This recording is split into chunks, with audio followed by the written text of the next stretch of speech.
नमस्कार, मेरा नाम है गौरव पाल। आप देख रहे हैं गौरव का चश्मा।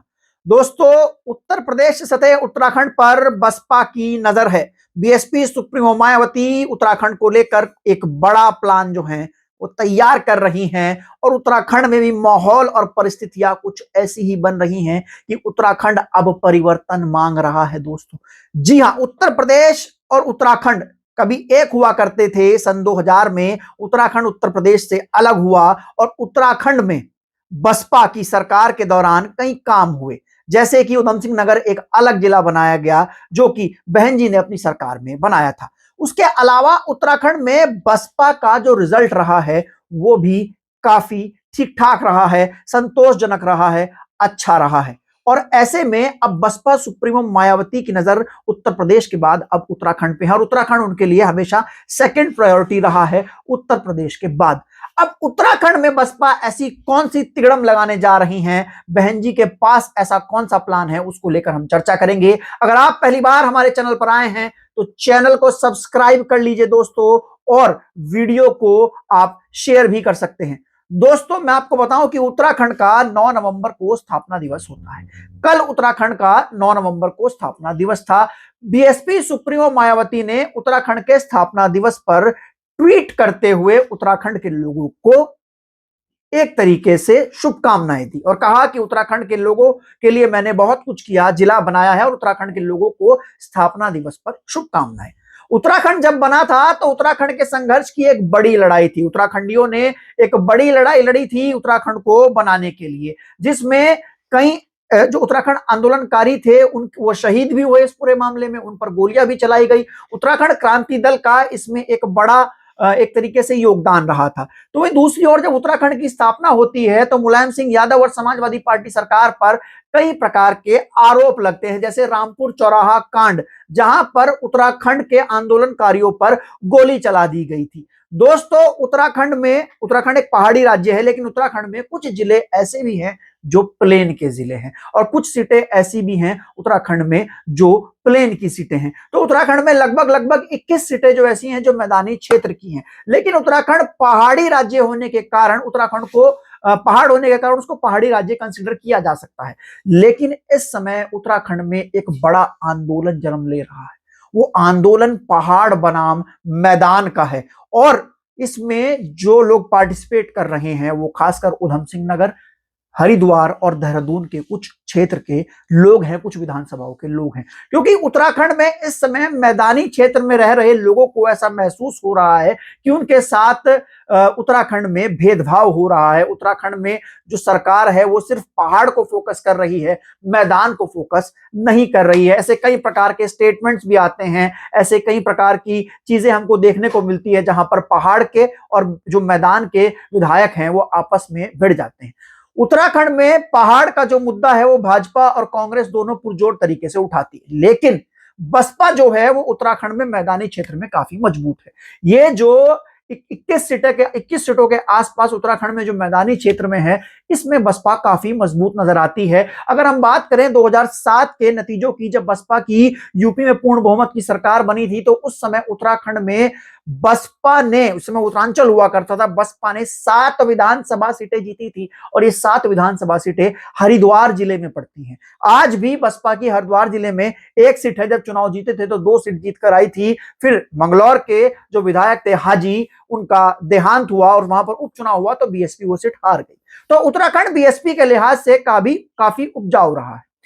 मैं आपको बताऊं कि उत्तराखंड का जो मैदानी क्षेत्र है उसमें पॉलिटिकल रिप्रेजेंटेशन नहीं आया है। उसके लोगों को उत्तराखंड में ना ही तो राजनीति में वरीयता दी जाती है, ना ही मंत्रिमंडल में वरीयता दी जाती है, चाहे भाजपा हो चाहे कांग्रेस हो। अगर बात की जाए उत्तराखंड के इतिहास में मैदानी क्षेत्र के वर्चस्व की, तो आज तक 2 ही मंत्री हुए हैं जो उत्तराखंड की सरकार में मंत्री मैदान से बन पाए। एक सुरेंद्र राकेश और एक मदन कौशिक, जो कि सुरेंद्र राकेश भगवानपुर सीट से आते हैं और मदन कौशिक जो हैं वो हरिद्वार सीट से आते हैं। उसके अलावा 21 सीटें होने के बाद भी उत्तराखंड में उसके अलावा 21 सीटें होने के बाद भी उत्तराखंड के मैदानी क्षेत्र के लोगों, खासकर हरिद्वार क्षेत्र के लोगों को मौका नहीं मिला सरकार में जाने का। और जिनके लोग सरकार में नहीं होंगे उनकी बात सुनी नहीं जाती है, कही नहीं जाती है।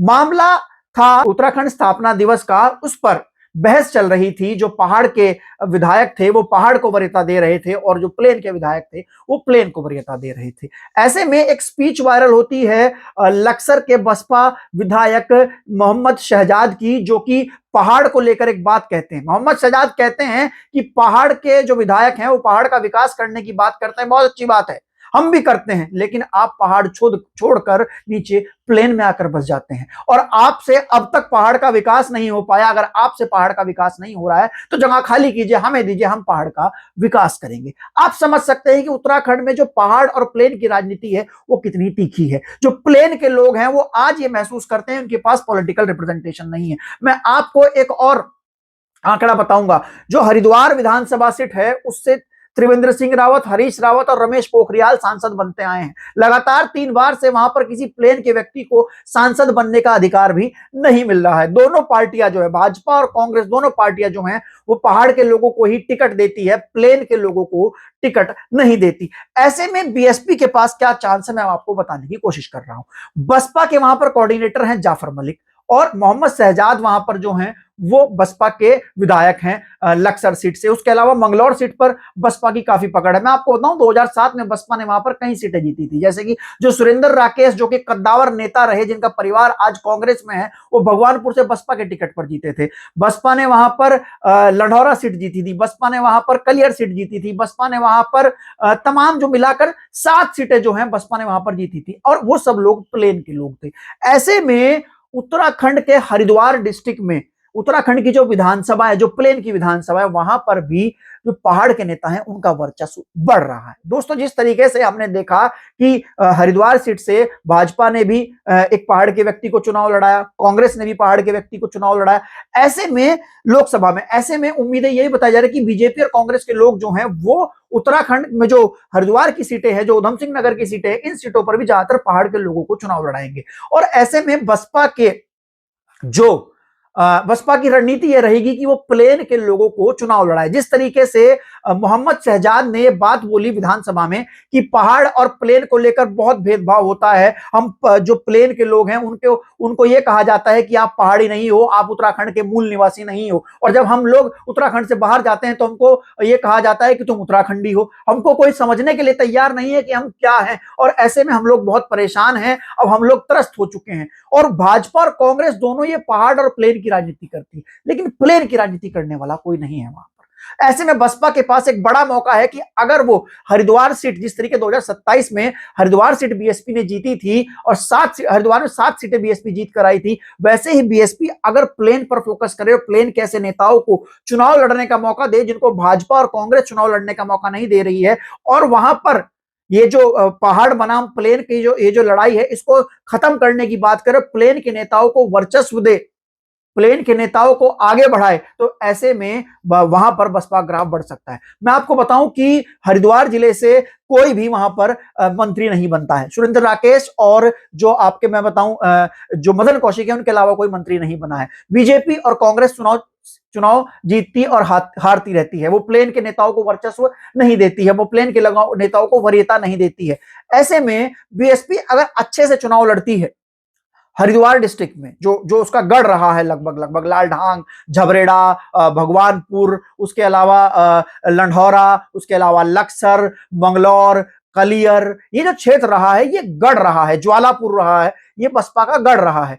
ऐसे में बसपा अगर यहां से ठीक से चुनाव लड़ती है और यहां पर अच्छी खासी सीटें जीतकर आ जाती है और प्लेन वाले मुद्दे को रेफ्लिकेट कर देती है, तो यहां के लोग जो होंगे वो भाजपा कांग्रेस को छोड़कर बसपा को चुनेंगे, और जो नेता यहां से निकल कर जाएंगे, लगभग 6 से 7 विधायक पहली बार की तरह अगर यहां से विधायक बसपा जिता लेती है और सरकार में शामिल होने की बात करती है, तो वो फिर अपने इन नेताओं को मंत्री बना सकती है, और जो ये प्लेन के नेता हैं वो मंत्री बन सकते हैं उत्तराखंड में, और जो प्लेन के लोग हैं उनको भी वरीयता मिल सकती है। क्योंकि इस समय उत्तराखंड में पहाड़ और प्लेन को लेकर काफी डिस्क्रिमिनेशन होता है। मैदानी क्षेत्र के लोग जो हैं उनके साथ एक तरीके से वो व्यवहार किया जाता है कि वो लोग बाहरी और वो लोग परेशान हैं। ऐसे में वो लोग ये कहते हैं कि या तो हमको आप अब मुजफ्फरनगर जिले के साथ लगा दीजिए, सहारनपुर के साथ लगा दीजिए, या फिर उत्तराखंड को बड़ा करके उसके बाद सहारनपुर और मुजफ्फरनगर ले लीजिए। ये भी पहाड़ के लोग नहीं करते हैं। ऐसे में बसपा अगर प्लेन के लोगों को मजबूती से चुनाव लड़ाती है, उनको चुनाव जिता ले जाती है, और ऐसा सरकार वहां पर सिस्टम फंस जाता है कि गठबंधन की सरकार बने